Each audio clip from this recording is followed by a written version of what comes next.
अथ द्वितीयोध्याय।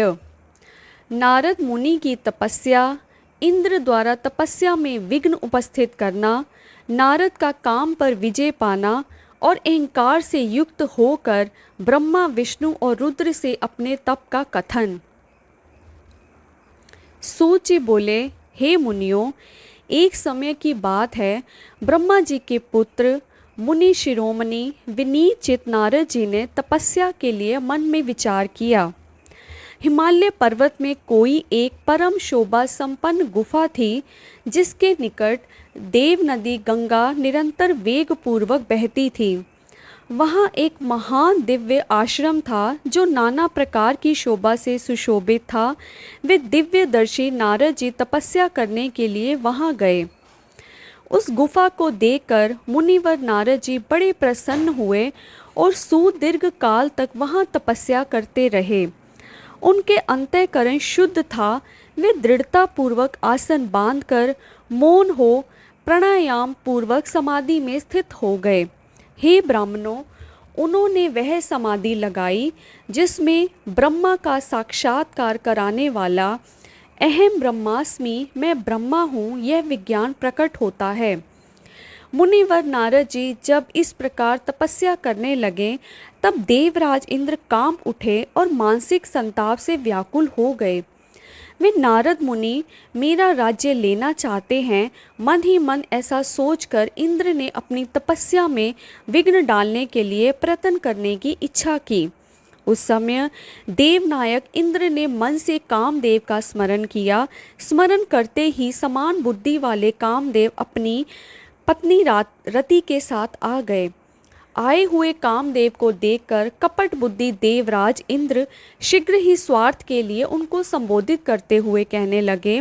इंद्र बोले, मित्रों में श्रेष्ठ, हे महावीर, हे सर्वदा हितकारक, तुम प्रेम पूर्वक मेरे वचनों को सुनो और मेरी सहायता करो।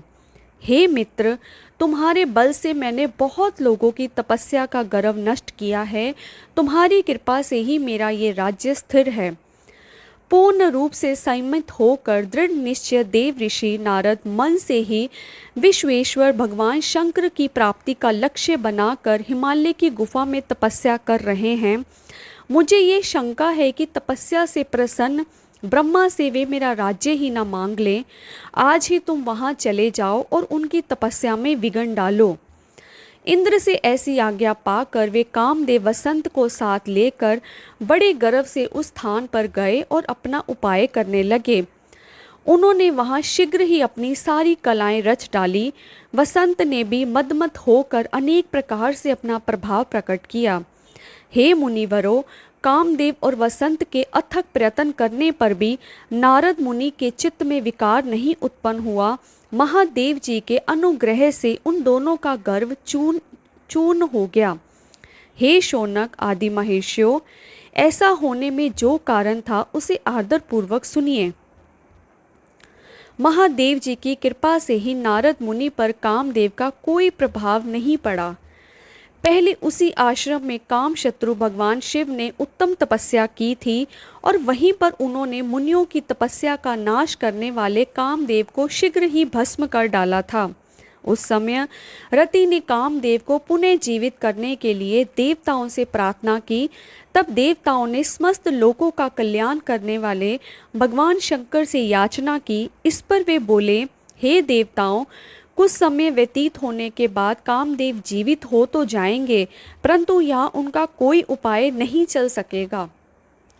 हे अमरगण, यहाँ खड़े होकर लोग चारों ओर जितनी दूर तक की भूमि को नेत्रों से देख पाते हैं, वहाँ तक कामदेव के बाणों का प्रभाव नहीं चल सकेगा, इसमें संशय नहीं है। भगवान शंकर की इस उक्ति के अनुसार उस समय वहाँ नारद जी के प्रति कामदेव का अपना प्रभाव मिथ्या सिद्ध हुआ। वे शीघ्र ही स्वर्ग लोक में इंद्र के पास लौट गए। वहाँ कामदेव ने अपना सारा वृत्तांत और मुनि का प्रभाव कह दिया। तत्पश्चात इंद्र की आज्ञा से वे वसंत के साथ अपने स्थान को लौट गए। उस समय देवराज इंद्र को बड़ा विस्मय हुआ। उन्होंने नारद जी की भूरी भूरी प्रशंसा की, परंतु शिव की माया से मोहित होने के कारण वे उस पूर्व वृत्तांत का स्मरण ना कर सके। वास्तव में इस संसार में सभी प्राणियों के लिए शंभु की माया को जानना अत्यंत कठिन है। जिसने अपने आप को शिव को समर्पित कर दिया है, उस भक्त को छोड़कर शेष संपूर्ण जगत उनकी माया से मोहित हो जाता है। नारद जी भी भगवान शंकर की कृपा से वहाँ चीरकाल तक तपस्या में लगे रहे। अंत में अपनी तपस्या को पूर्ण हुआ जानकर वे मुनि उससे विरत हो गए। कामदेव पर अपनी विजय मानकर उस मुनीश्वर को व्यर्थ ही गर्व हो गया। भगवान शिव की माया से मोहित होने के कारण उन्हें यथार्थ बात का ज्ञान नहीं रहा। हे मुनि श्रेष्ठों, भगवान शंभु की महामाया धन्य है, धन्य है। ब्रह्मा विष्णु आदि देव भी उसको गति को नहीं देख पाते हैं। उस माया से अत्यंत मोहित मुनि शिरोमणि नारद गर्वयुक्त होकर अपना काम विजय संबंधी वृतांत बताने के लिए तुरंत ही कैलाश पर्वत पर गए। वहाँ रुद्रदेव को नमस्कार करके गर्व से भरे हुए मुनि ने अपने आप को महात्मा, प्रभु तथा कामजेता मानकर उनसे अपना सारा वृतांत कहा। यह सुनकर भक्त वत्सल शंकर जी अपनी माया से मोहित, वास्तविक कारण से अनभिज्ञ तथा भ्रष्टचित नारद से कहने लगे। रुद्र बोले, हे तात, हे नारद, हे प्राज्ञ, तुम धन्य हो। मेरी बात सुनो। अब से फिर कभी ऐसी बात कहीं भी ना कहना और विशेषतः भगवान विष्णु के सामने तो इसकी चर्चा कदापि ना करना। तुमने मुझसे अपना जो वृतांत बताया है उसे पूछने पर भी दूसरों के सामने ना कहना। यह सिद्धि संबंधी वृतांत स्वर्था गुप्त रखने योग्य है। इसे कभी कभी किसी से प्रकट नहीं करना चाहिए। तुम मुझे विशेष प्रिय हो, इसलिए अधिक जोर देकर मैं तुम्हें ये शिक्षा देता हूँ, क्योंकि तुम भगवान विष्णु के भक्त हो और उनके भक्त होते हुए मेरे अत्यंत अनुगामी हो। इस प्रकार बहुत कुछ कहकर संसार की सृष्टि करने वाले भगवान रुद्र ने नारद जी को शिक्षा दी, परंतु शिव की माया से मोहित होने के कारण नारद जी ने उनकी दी हुई शिक्षा को अपने लिए हितकर नहीं माना। भावी कर्म गति अत्यंत बलवान होती है, उसे बुद्धिमान लोग ही जान सकते हैं। भगवान शिव की इच्छा को कोई भी मनुष्य नहीं टाल सकता। तदनंतर मुनि शिरोमणि नारद ब्रह्मा लोक में गए। वहाँ ब्रह्मा जी को नमस्कार करके उन्होंने अपने तपोबल से कामदेव को जीत लेने की बात कही। उनकी यह बात सुनकर ब्रह्मा जी ने भगवान शिव के चरणारविंदों का स्मरण करके और समस्त कारण जानकर अपने पुत्र को यह सब कहने से मना किया।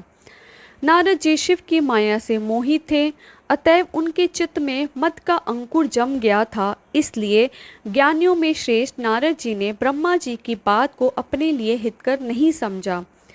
इस लोक में शिव की जैसी इच्छा होती है वैसे ही होता है।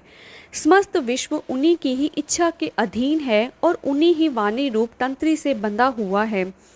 तब नष्ट बुद्धि वाले नारद जी अपना सारा वृतांत गर्वपूर्वक भगवान विष्णु के सामने कहने के लिए वहाँ से शीघ्र ही विष्णु लोक में गए।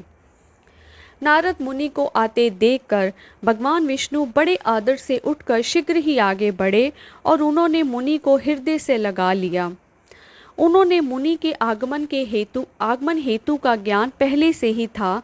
नारद जी को अपने आसन पर बैठाकर भगवान शिव के चरणारविंदों का स्मरण करके श्री हरि उनसे यथार्थ तथा गर्वनाशक वचन कहने लगे। विष्णु बोले, हे तात, आप कहाँ से आ रहे हैं? यहाँ किस लिए आपका आगमन हुआ है? हे मुनि श्रेष्ठ, आप धन्य हैं। आपके शुभ आगमन से मैं पवित्र हो गया हूँ। भगवान विष्णु का ये वचन सुनकर गर्व से भरे हुए नारद मुनि ने मद से मोहित होकर अपना सारा वृतांत बड़े अभिमान के साथ बताया। नारद मुनि का वह अहंकार युक्त वचन सुनकर मन ही मन शिव के चरणारविंदों का स्मरण कर भगवान विष्णु ने उनके काम विजय के समस्त यथार्थ कारण को पूर्ण रूप से जान लिया। उसके पश्चात शिव के आत्मस्वरूप परम शिव सुबुद्ध भगवान विष्णु भक्ति पूर्वक अपना सिर झुकाकर हाथ जोड़कर परमेश्वर कैलाशपति शंकर की स्तुति करने लगे। विष्णु बोले, हे देवेश्वर, हे महादेव, हे परमेश्वर, आप प्रसन्न हो। हे शिव, आप धन्य हो और आप सबको विमोहित करने वाली आपकी माया भी धन्य है। इस प्रकार परमात्मा शिव की स्तुति करके हरि अपने नेत्रों को बंद करके उनके चरण कमलों में ध्यान स्थित होकर चुप हो गए। विश्वपालक श्री शिव जी के द्वारा जो होना था उसे हृदय से जानकर शिव की आज्ञा अनुसार मुनि श्रेष्ठ नारद जी से कहने लगे।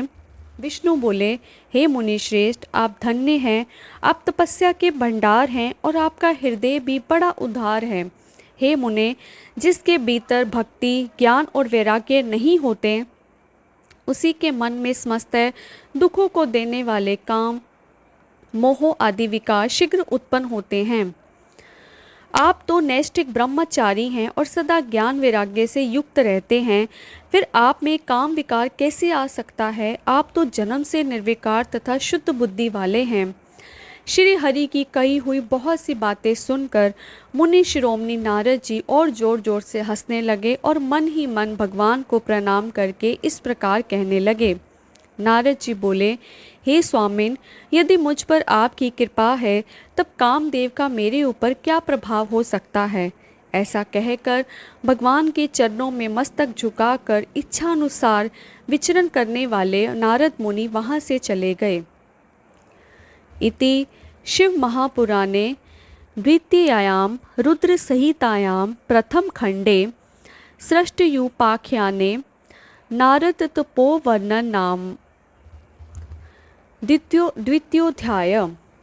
इस प्रकार श्री शिव महापुराण के अंतर्गत द्वितीय रुद्र संहिता के सृष्टि खंड में नारद तपोवर्णन नामक दूसरा अध्याय पूर्ण हुआ। हर हर महादेव।